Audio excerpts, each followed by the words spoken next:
안녕하세요. 저는 2021 건강서울 페스티벌 랜선 약상담소의 네 번째 프로그램인 왜 내가 먹은 영양제는 효과가 없을까의 진행을 맡은 서울시 약사회 소속 정석문 이사입니다. 반갑습니다.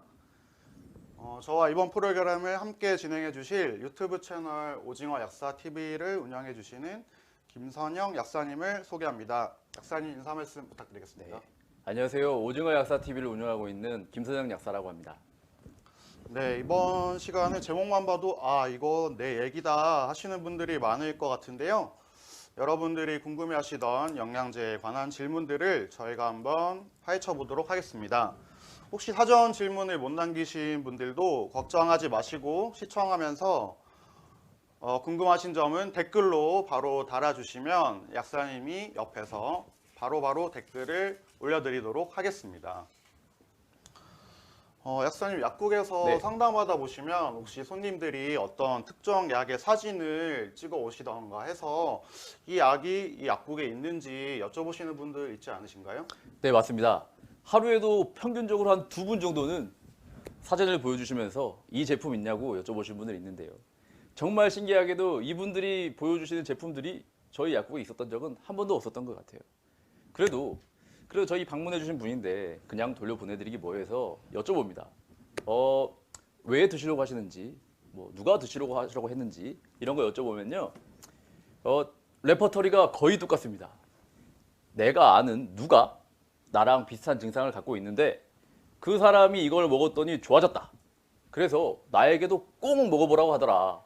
그래서 그 말을 듣고 이거 꼭 먹어야겠다 하고 약국마다 발품을 팔면서 돌아다니시는데요. 사실 그분들이 말하는 그 누가가 그렇게 막 친한 사이도 아니에요. 거의 목욕탕 사우나에서 만나신 분들 아니면 뭐 미용실이나 뭐 어디 등산 가다가 우연히 마주친 분들한테, 그리고 그분들이 뭐 신빙성이 있거나 권위적인 분도 아닙니다. 하지만 그분들의 말을 믿고 이건 꼭 내 몸에 들을 거야 하시고 여기저기 막 돌아다니면서 고생을 하시는데, 정 약사님 어떠십니까? 맞습니다. 저 약국에도 환자분들이 이제 그런 내용을 가지고 방문을 해주시는데요. 네. 시청자분들께서도 이제 주변에서 누가 어떤 약을 먹고 어떤 증상의 효과를 봤다. 그런데 이제 나는 그걸 먹었는데 그 효과를 잘 모르겠다 하시는 분들이 있을 거예요. 김 약사님, 네. 어떤 사람에게 효과가 있었던 영양제가 왜 다른 사람한테는 효과가 없을까요? 그거 정말 간단한데요. 사람마다 다 몸이 다르기 때문입니다. 사람은 기계가 아니에요. 기계 같은 경우는 고장이 나면 에러 메시지가 딱 뜨죠. 뭐 나온 대로 에러만 수정하면 다시 작동을 합니다. 근데 사람은 그게 아니잖아요. 예를 들어서 여러분들이 자동차를 타고 가다가 차가 갑자기 섰어요. 그런데 여러분들이 전문가도 아니고 여러분 차에 경고등도 없다고 가정해 보겠습니다. 답답하겠죠? 생각해봤더니 얼마 전에 여러분 친구도 그랬던 경험이 있다고 들은 적 같아서 친구에게 전화를 해봅니다. 친구가 야, 걱정 말어. 나도 얼마 전에 그랬는데 주유소에 가서 기름을 가져와서 넣었더니 차가 다시 작동하더라. 너도 빨리 주유소에 가봐. 그래서 기쁜 마음으로 주유소에 가서 기름을 받아서 차에 넣습니다. 어때요? 차가 작동했을까요? 작동하지 않았을까요? 정답은 작동했을 수도 있고요. 아닐 수도 있습니다. 여러분들의 차가 가다가 선 이유가 만약 기름 부족이었다면 기름을 보충해주면 차가 갔겠죠. 하지만 자동차가 설 수 있는 그 원인은 기름 부족만 있는 것이 아니고요. 엔진 오일이 뭐 나가서 그럴 수 있고, 엔진 자체가 퍼져서 그럴 수 있고요. 냉각수가 부족해서 그럴 수도 있고, 타이어가 나가서 그럴 수도 있습니다. 원인은 다 다른데 결론적으로 멈췄다는 증상이 똑같다는 거 하나로 이 같은 해결책을 도입한다는 것은 좀 말이 안 되죠. 이걸 우리 몸에 비유해서 이야기를 한번 해볼게요. 정 약사님, 네. 약국에 변비 환자분들 많이 방문하시는데 어떻게 케어해 드리시나요? 그 변비 환자분들이 오시면 일단 단순히 변을 밀어내는 일시적인 변비약 말고 근본 치료를 하기 위해서는 아무래도 뭐 식습관이나 생활 패턴, 뭐 수면 이런 것들을 종합적으로 판단을 해서 체크를 하죠. 맞습니다. 우리는 흔히 변비, 장이 안 좋네. 장이 안 좋으면 프로바이오틱스 먹어야지 라고 이렇게 자연스럽게 생각할 수 있는데요. 사실 변비도 변의 상태에 따라 다 다릅니다. 만약에 여러분의 변비가 수분기가 없이 솔방울처럼 딱딱하게 굳어서 나오는 변이라면 이런 경우 식이섬유가 포함되지 않은 프로바이오틱스만 고함량 들어있는 제제를 먹었다가 오히려 변비가 심해질 수도 있습니다. 프로바이오틱스가 잘 듣는 변비는 국수처럼 가늘게 나오는, 수분기는 있지만 느리게 나오는 이런 변에는 프로바이오틱스가 효과가 좋고요.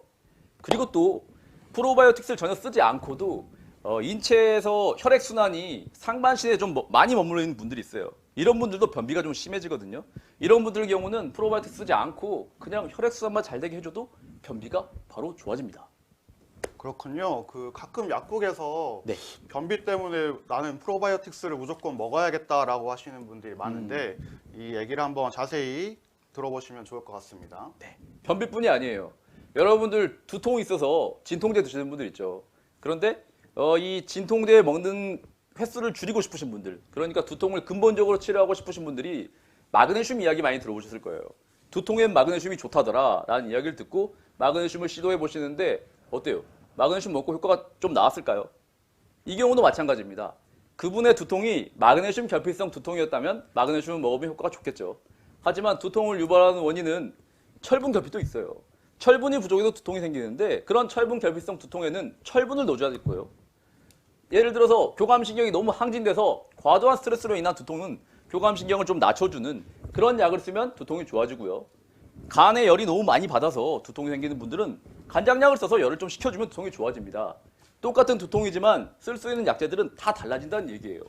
정 역사님, 네. 자동차가 고장 나시면 어떻게 하십니까? 일단은 레카를 불러서 카센터로 가야 되지 않을까요? 그쵸. 저도 자동차의 전문가가 아니다 보니까 네네. 고장이 나면 정비소에 가는데요. 숙련된 정비공은 엔진 소리만 듣고도 어디가 고장 났는지 바로 알아차립니다. 여러분들의 몸이 어딘가 불편할 때 여러분들 몸이 어떻게 해서 무엇이 원인으로 이런 증상이 나타나는지 가장 잘 파악할 수 있는 사람들이 저희 같은 약사들입니다. 여러분들 스스로 뭔가를 해결하려고 하시는 것도 괜찮은데요. 조금 더 약사님들에게 상담을 좀 의뢰하고 약국은 항상 열려 있으니까요. 언제든지 찾아오셔서 말씀하셔도 다 잘 들어주실 겁니다. 혼자서 해결하려고 인터넷 막 뒤지고 인터넷 후기를 보고 제품을 구입하셔서 아마 실패를 해보신 분들이 많으실 거예요. 한 번쯤은 속을 수도 있습니다. 하지만 두 번 속게 되면 그것은 그렇습니다. 네. 근데 이제 자동차가 고장이 나면 저희가 카센터에 가는데 이게 매번 저희가 카센터에 갈 수는 없지 않습니까? 네, 그렇습니다. 그래서 이제 전문가가 아닌 일반인들도 쉽게 이해할 수 있는 어떤 그런 가이드라인 같은 게 있으면 알려주시면 좋을 것 같아요. 어느 정도 가이드라인이 있어요. 네.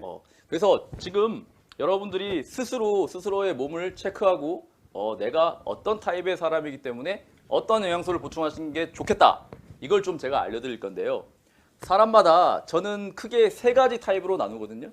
근데 이걸 정확하게 집어내려면 굉장히 많은 시간과 노력이 필요합니다. 이 시간에 얼마 남지 않은 시간에 여러분들이 이걸 다 알려드릴 수는 없고 최대한 제가 노력해서 여러분들 스스로 여러분의 몸을 잘 체크할 수 있는 방법을 간단하게 설명을 해드릴게요. 여러분들이 영양제를 고르는 거는 특별히 많이 아프지도 특별히 건강하지도 않은 보통 사람이란 가정하에 아마도 육체적인 피로를 좀 회복하시려고 영양제를 고르실 거예요. 그때 도움이 되는 거를 좀 알려드려 보겠습니다. 사람을 크게 세 가지로 나누는데요. 여러분들이 알기 편하게 일단 외관 쪽으로, 외형 쪽으로 볼 수 있는 것부터 말씀드릴게요. 좀 체격이 크고 얼굴도 좀 기름지고 딱 보면 술도 좀 잘 먹게 생기시고 음식 많이 먹는 분들 있죠.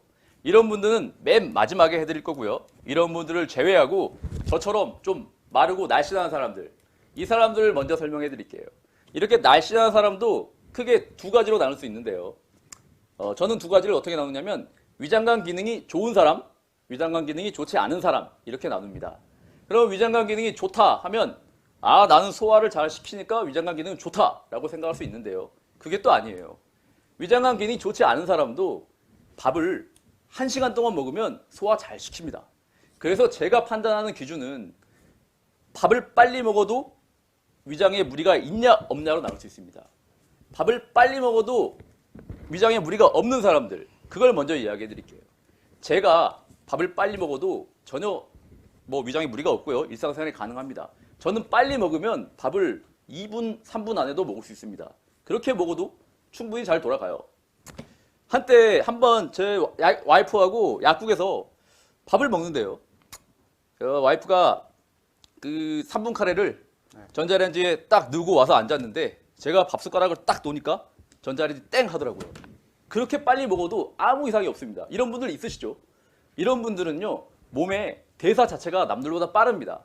이분들이 뭔가 몸 상태가 안 좋은 것은 에너지원이 공급원이 부족한 게 아니라 에너지가 너무 빨리 도는데 그 빨리 도는 에너지를 노폐물이 너무 많이 쌓여서 그런 거거든요. 이런 분들은 에너지를 넣어주는 게 아니라 청소를 해야 됩니다. 이런 분들이 필요할 때 에너지 넣어준다고 비타민 B군 고함량 막 쓰면 오히려 불편할 수도 있어요. 그래서 이분들한테 도움이 되는 영양소가 바로 항산화제입니다. 항산화제 중에서도 제가 가장 써봤을 때 효과가 좋았던 제품이 식물성 파이토케미컬들을 모아놓은 그런 제품들이 있어요. 포도씨 추출물이나 소나무 껍질 추출물 같은 그런 추출물들을 모아놓은 제제가 있거든요. 이런 걸 드셔보시면 효과가 좋으실 거예요. 그리고 두 번째, 바로 설명해버리겠습니다. 아, 예. 네네. 두 번째, 이제 좀 마른 체형 중에서 소화를 잘 못하는 사람들이 있어요. 네. 소화를 좀 못 시키고 조금만 빨리 먹어도 체하시는 분들. 이분들은 딱 보면 티가 납니다. 몸에 힘이 없어 보이고요. 목소리도 힘이 없고 항상 피곤해 있습니다. 이분들은 피곤한 이유가 첫 번째 분들과 반대로 원료가 없습니다. 원료가 부족해서 내 몸에서 이 에너지 공장을 돌릴 원료가 부족해요. 그렇기 때문에 이분들한테는 에너지를 넣어줘야 됩니다. 뭘 넣어줘야 하냐? 비타민 B군 가장 기본적으로 들어가야 되고요. 그리고 칼슘이나 마그네슘 같은 미네랄 제제, 그리고 단백질 제제, 효모나 스피루리나 같은 단백질 제제가 같이 들어가주면 굉장히 효과가 잘 나와요. 하지만 주의점이 있습니다. 이분들은 위장관 기능이 안 좋아요. 여러 가지를 한 번에 먹었다가 탈이 날 수가 있습니다. 그렇기 때문에 비타민 B군 같은 경우는요, 너무 고함량부터 시작하지 마시고 중함량부터 시작해 보시고요. 제품을 한꺼번에 먹었을 때 속이 불편하다 그러면 나눠서 천천히 시도해 보시는 것을 추천드리겠습니다. 네, 지금 말씀하신 거를 한번 정리를 해보면 크게 이제 세 가지 분류로 나눌 수가 있는데, 첫 번째는 좀 마르셨지만 소화 기능도 제대로 되시고 좀 대사가 빠르신 분들, 네. 그런 분들은 이제 에너지가 없는 게 아니고 이제 노폐물을 좀 빨리 제거를 하는 게 중요하다고 하신 거고, 두 번째는 이제 첫 번째랑은 좀 다르게 이제 마르셨지만 소화 기능이 좀 떨어지셔가지고 노폐물보다는 이제 에너지 연료를 좀 넣어준다는 개념으로 이해를 하면 될까요? 네, 그렇습니다. 예, 그럼 마지막 세 번째는 어떤 체질일까요? 세 번째 분들은 가장 약국에서 많이 보이는 분들인데요. 체격 좀 크시고 술 잘 드시고 이제 목소리도 크시고 이런 분들 있죠. 얼굴 보면 이분들은 좀 모공도 좀 크고요. 딱 보면 여러분들 연예인 강호동 씨 아시죠? 약간 그런 체격을 생각하시면 됩니다. 주변에 흔히 잘 보이잖아요. 이런 분들은 원래 타고나기를 좋은 간을 타고났습니다. 원래 간이 좋아요. 그래서 먹는 것도 많이 먹고 술도 잘 먹습니다. 그런데 그렇게 먹다 보니까 언제부턴가 노화에 따라서 이 간이 그걸 못 받아줄 때가 와요. 간은 점점 줄어들어 가는데 먹는 건 똑같이 아니면 더 세게 많이 먹다 보면 간이 피곤하겠죠. 간은 자기 몸으로 들어온 그 물질들을 해독하기 전에는 밖으로 보내질 않아요. 항상 일을 해야 됩니다. 그래서 간을 잘 쉬게 해줘야 되는데 간이 이 주인이 뭔가 너무 나쁜 걸 많이 먹는다 싶으면 첫 번째로 자기가 쉬기 위해서 장에서 자기 간으로 들어오는 문을 좁혀버립니다. 그러면 어떻게 될까요? 장에서 간으로 원래 사람이 한 명씩 지나가고 있었는데 이 문을 좁혀버렸어요. 그러면 서로 들어가려고 막 하다 보면 못 들어가는 사람들은 밀려나겠죠. 그럼 밀려나는 애들이 어디로 가냐? 장에 저류하면서 수분을 좀 저류시키고요. 그러다 보니까 장에 노폐물이 많아지고 가스도 차고 소화도 잘 안 되고 풀어지는 변, 설사변 많이 보고 화장실 들락날락 거리는 과민성 대장염에 잘 걸리는 겁니다. 그래서 이분들한테 도움이 되는 영양소가 바로 프로바이오틱스예요. 프로바이오틱스를 먹었을 때 가장 효과를 잘 보는 분이 이런 분들이고요. 그 전에 그런데 가장 중요한 게 안 좋은 걸 많이 먹었다 그랬죠. 그래서 먹는 걸 좀 줄이시는 게 맞고요. 그런데 먹는 걸 마음대로 줄일 수는 없잖아요. 최대한 제가 봤을 때 이분들이 줄여야 할 것은 밀가루 음식은 좀 줄였으면 좋겠어요. 다른 건 놔두더라도 밀가루 음식만 줄이시더라도 굉장히 좋아집니다. 그래서 일단 먹는 걸 줄이고 장에 프로바이오틱스 넣어주면 들어가는 음식물들이 장에서 한번 걸러집니다. 그래서 간이 받는 부담이 좀 줄어들어요. 그리고 간이 제 할 일을 잘 할 수 있게 간에 도움이 되는 간장약들 있죠. 밀크시슬도 좋고요. 여러분들이 흔히 아시는 뭐 커큐민이라든지 간에 좋다는 그 영양소를 싹 갈아 넣은 그런 간 영양제들 있죠. 이런 간 영양제 드시고 거기에 비타민 B군까지 이렇게 3종으로 드시면 체격이 좀 크신 분들 이런 분들한테 도움이 많이 되실 겁니다. 네, 여기까지 그 체질을 세 가지 정도로 나누어서 어떤 체질에 어떤 장단점이 있고 또 어느 영양소가 더 많이 필요한지 오징어 약사TV 김선영 약사님과 이야기를 나눠봤는데요. 시청자분들도 잘 기억해 놓으셨다가 내 체질에 더 필요한 영양소를 꼭 찾으셔서 복용하시기를 바라겠습니다. 마지막으로 시청자분들의 사전 질문이 많아서 이제 몇 가지 선별해서 약사님과 함께 이야기 나누어 보도록 하겠습니다. 질문에 해당하시는 시청자분들도 많을 것 같으니까 집중해 주시고요. 첫 번째로 네. 영양소는 어떻게 먹어야지 효과가 가장 클까요? 라는 질문인데요. 방금 제가 설명해 드린 것처럼요. 자기 몸에 맞는 영양소를 복용하는 게 효과가 제일 좋습니다. 쓸데없는 걸 많이 먹는 것보다는 자기 몸에 부족한 약점을 보충할 수 있는 영양소를 먹는 것이 한두 개를 먹더라도 임팩트가 있게 나타납니다. 네, 그리고 다음으로 이제 영양제를 2가지 이상 복용하시는 분이 질문하신 것 같은데 함께 먹으면 좋은 영양제 또는 함께 먹으면 안 되는 영양제를 여쭤봤거든요. 네. 함께 먹으면 좋은 영양제는요. 제가 여기서 함께 먹으면 좋은 영양제가 비타민 B군과 밀크시스를 같이 먹으면 좋다라고 말씀을 드리면 이게 어떤 사람들한테는 좋을 수 있어요. 하지만 간이 전혀 상관이 없고 간이 전혀 이상이 없고 건강한 사람들한테 밀크시스가 비타민 B군을 함께 먹으면 좋은 영양제일까요? 그건 아니겠죠. 제가 아까 드린 3가지 타입에 나눠서 자기 몸에 맞는 영양제를 함께 먹어야 그게 함께 먹으면 좋은 영양제입니다. 그리고 함께 먹으면 안 되는 영양제는 없어요. 네. 함께 먹어서 독으로 변한다거나 이런 건 없습니다. 하지만 성분상으로 여러분들도 다들 아시는 철분과 칼슘을 함께 먹으면 안 된다. 이런 이야기 들어보셨죠? 철분과 칼슘은 같이 먹으면 흡수율이 좀 떨어지지 안 되는 것은 아닙니다. 여러분, 철분제를 누가 제일 많이 먹냐면요. 임산부가 제일 많이 먹거든요. 그런데 임산부 영양제 안을 보면 철분제와 철분과 칼슘이 함께 들어 있습니다. 여러분들 많이 드시는 센트륨도 뒤에 라벨을 보시면요. 칼슘, 철분 함께 들어 있어요. 같이 먹어도 상관이 없습니다. 하지만 흡수율이 좀 떨어지니까요. 각각 따로 드실 때는 간격만 좀 띄우고 드시면 되겠습니다.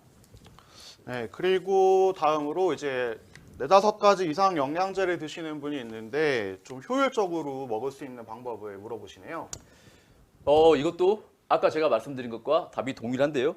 자신의 몸에 맞는 영양제를 골라서 그것들로만 조합을 해서 만들면 경제적인 효율성도 챙길 수 있고요. 이 이펙트 면에서도 효율적인 영양제를 섭취할 수 있습니다. 네, 다음 질문은 저도 약국에서 굉장히 많이 질문을 받는 건데요. 영양제는 식전, 식후 언제 먹어야 더 효과가 좋냐고 여쭤보시네요. 식전에 먹어서 효과가 좋은 영양제는 그렇게 많지 않아요. 철분 정도는 흡수율 때문에 종복에 먹는 것이 좋는데 대부분의 영양제들이 식후에 먹는 것이 도움이 됩니다. 우리가 식사를 하고 나면 위산이 분비되는데요. 그 위산을 통해서 미네랄들이 흡수가 더 잘 되거든요. 그래서 영양제는 웬만하면 그냥 식후에 드세요. 영양제끼리 시너지 작용을 하는 것도 말씀하셨나요? 이것도? 네. 그리고 시너지 작용을 하는 영양소도 내 몸에 맞는 영양제를 골라서 먹다 보면 그게 다 서로 시너지 효과가 나와서 더 몸에 기운이 많이 납니다. 네, 그리고 다음으로 영양제를 먹으면 속이 더부룩하고 하루 종일 위에서 양냄새가 올라오는 것 같다라는 분이 계신데요. 이건 왜 그런 걸까요? 제가 아까 말했던 3가지 체질 중에 말랐는데 소화 잘 못 시키는 분들 있죠. 이 위기능이 좀 떨어지는 분들이 영양제를 먹었을 때 그것도 고함량 영양제를 먹었을 때 이런 증상이 나오는 경우가 굉장히 많아요. 그래서 먹었을 때 뭔가 좀 불편하다 싶으면 이런 경우는 영양제 함량을 좀 낮추는 것도 도움이 되고요. 여러 가지를 같이 먹고 있다면 좀 줄여서 드세요. 개수를 줄여서 드시고 만약에 그래도 안 된다 싶으면 위를 먼저 개선시킨 다음 영양제 드시는 것을 권해드리겠습니다. 네, 다음으로 야외 생활을 많이 하는데 해를 많이 보기 때문에 따로 비타민 D를 먹어야 되는지 여쭤보시는 분이 있네요. 햇볕을 많이 보시면 비타민 D를 먹을 필요가 없습니다. 하지만 나는 햇볕을 많이 본다고 생각하는데 실제로는 햇볕을 많이 보지 않을 수도 있어요. 예를 들어서 여러분들 겨울에 밖에 나가보시면 일단 눈 오는 날 일단 하늘이 흐려서 일조량도 별로 적죠. 그리고 여러분들 추우니까 손에 장갑 끼시고 긴팔, 긴 바지, 목도리, 어떤 경우는 모자도 쓰고 요즘은 마스크도 쓰기 때문에 여러분들이 햇볕을 보는 부위는 여기밖에 없습니다. 이 부위로 우리 몸에 필요한 필수적인 비타민 D를 흡수시키려면 하루 종일 봐도 안 돼요. 그렇기 때문에 가을, 겨울 같은 경우는 웬만하면 비타민 D를 챙겨 드시는 것을 권해드리겠습니다. 네, 그리고 다음으로는 영양제를 먹고 있는데 효과가 느껴지지 않아서 지금 잘 안 먹고 계시다는 분이 있는데요. 네. 이런 경우에는 어떻게 해결을 해야 될까요? 자신의 몸에 맞는 영양제를 드시면 효과가 나올 건데요. 그렇게 먹어도 안 나온 경우는 본인의 생활 습관이나 식습관이 많이 망가졌으면 그럴 수도 있습니다. 영양제 이외의 요인을 한번 생각해 보시는 것도 맞는 것 같습니다. 네, 그리고 이제 아이들이 꼭 섭취해야 하는 영양제를 추천해 주신다면 어떤 것들이 있을까요? 저는 아이들이 비타민 D하고 프로바이오틱스는 꼭 먹는 게 좋다고 생각하고 있거든요. 그런데 그거보다 더 중요한 게 있어요. 좋은 걸 먹는 것도 중요한데 아이스크림이나 정크푸드, 뭐 햄버거나 피자 이런 거 있죠. 치킨 이런 걸 안 먹는 것이 좋은 영양제 먹는 것보다 더 중요합니다. 아시죠? 그리고 영양제를 식후에 복용을 잊는 경우가 많으시는 분이 있는데 식전에 공복에 영양제를 먹으면 효과가 있을까요? 라고 물어보시네요. 공복에 먹는다고 해서 뭐 크게 달라질 건 없습니다. 예, 가급적이면 식후에 먹는 것이 좋은데 공복에 먹어도 뭐 어쩔 수 없는 상황이면 공복에 드셔도 괜찮습니다. 네.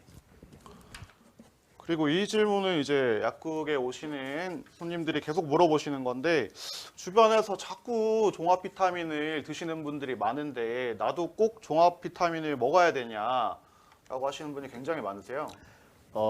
개인적으로 저는 종합 비타민을 먹고 있지 않습니다. 제가 먹는 약은 프로바이오틱스하고 비타민 D 정도만 먹고 있지 종합 비타민 따로 안 챙겨 먹고요. 그러면 안 챙겨 먹는 건 뭐로 보충하냐? 음식으로 보충합니다.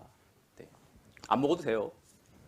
네, 그리고 이제 유산균 방금 말씀하신 유산균이 좋다고 해서 복용을 했는데 별로 효과가 없어서 이제 좀 더 고가의 제품, 냉장 유통되는 유산균을 먹었는데 장이나 그런 배변 활동이 더 좋아지지도 않고 실제로 면역력도 뭔가 좋아졌다는 효과를 느끼지 못했다는 분이 계세요. 네. 그건 왜 이러신 걸까요? 유산균 같은 경우는 제품마다 그 기술력이 좀 중요해서요. 오랫동안 보관했을 경우 성분이 많이 감소당하는 게 있어요. 그런 걸 잘 고르셔야 되고요.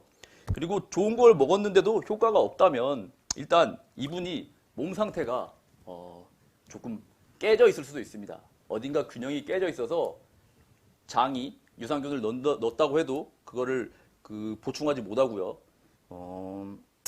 아니면 식습관이 너무 안 좋으면 그럴 수 있습니다.